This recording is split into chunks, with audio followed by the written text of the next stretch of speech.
Did Fidelity really just choose this ticker symbol for their spot Bitcoin ETF? Oh my gosh. Plus, why the heck is Kathy Wood, ARK Invest, selling so many? I'm going to get into that as well. All right. Well, she sold $59 million worth of Coinbase stock this week, on top of $15 million they sold last week. Why are they doing this? Well, considering that taxes are going to be coming up soon, maybe this is part of tax selling, but what I think is actually happening is that she knows for a fact that the spot Bitcoin ETF is going to be approved, and they need to buy as much Bitcoin as possible before that happens. So otherwise they're going to be kind of left behind, you know what I mean? Now we also have US regulators warming idea of approving the spot Bitcoin ETF. This is according to Forbes. Take it or leave it.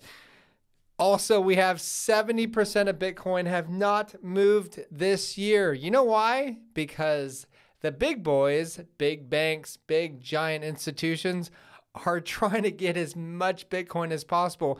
They're not used to this game because they can't control this industry at all. They really can't. You can have all the regulations you want, but they can't control a blockchain, a distributed ledger. They just can't do it. And they're not going to be able to own everything either.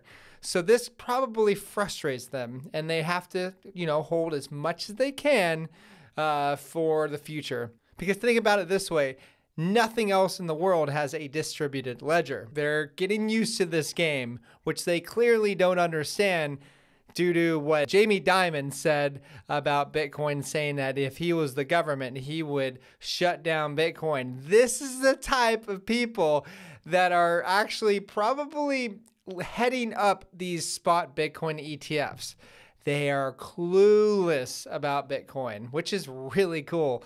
All right, so here's what Fidelity named their spot Bitcoin ETF ticker.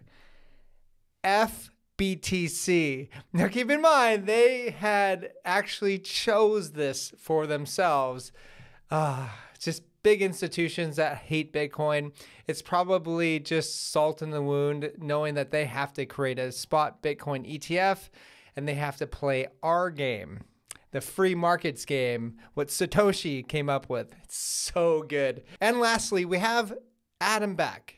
Now, Adam Back, if you don't know, I'm going to read this off. So I think that everybody needs to know who this guy is, as well as the other people that I bring into this. Adam Back was one of the first 2 people to receive an email from Satoshi Nakamoto in 2016. The Financial Times cited Back as a potential Nakamoto candidate. I actually had to say that 4 times, and Heidi's over there laughing. Anyways, Back has promoted the use of satellites and mesh networks to broadcast and receive Bitcoin transactions as a backup for traditional internet. The guy is an OG. He's a cypherpunk. And he says that Bitcoin this cycle is going to hit $700,000 per Bitcoin, which is strange because he's been coming out with a lot of price predictions. Coming from a guy that's an OG cypherpunk, I would think price is the last thing on his mind. I mean, if you know what the cypherpunks are all about, they're all about decentralization, encryption, and privacy. But that is all I have today. Please like and subscribe. And if you want to know what we are doing with our portfolio, you should check out the CT Club at learningcrypto.com. And I will talk to you guys soon. Bye-bye.